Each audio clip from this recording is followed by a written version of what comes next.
struggling with life-controlling behaviors, addictions, it could be substance abuse, eating disorders, mood, anxiety, and stress disorders, gambling, sexual addictions, any life-controlling behavior that can make life unmanageable. And what we provide is a toll-free crisis hotline where someone can access a vast network of resources to meet their need, whatever it may be. It could be a counselor, an outpatient program, or an extended care rehabilitation program.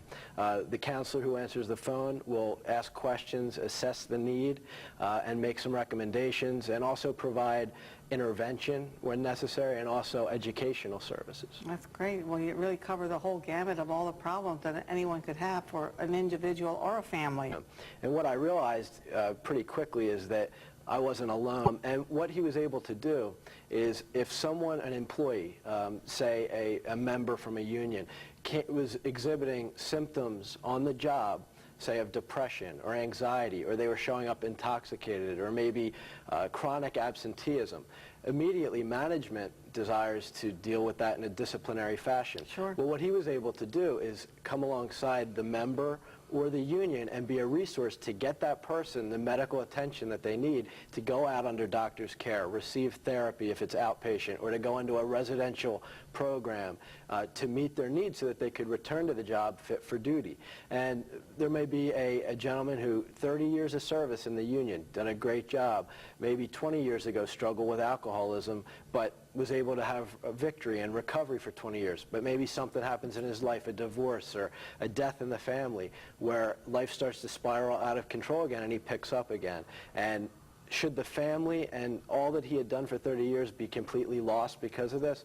We say no. Give them an opportunity to get the help that's really going to work. And we see people go away for 30, 60 days to a residential program that meets their needs in group therapy for anger management, coping skills, depression, under a psychiatrist's care, where they can return to work fit for duty. No risk the pieces together. Recently in December, we became an official LLC and an organization in December. But this network's been building for 10 years now. That's great.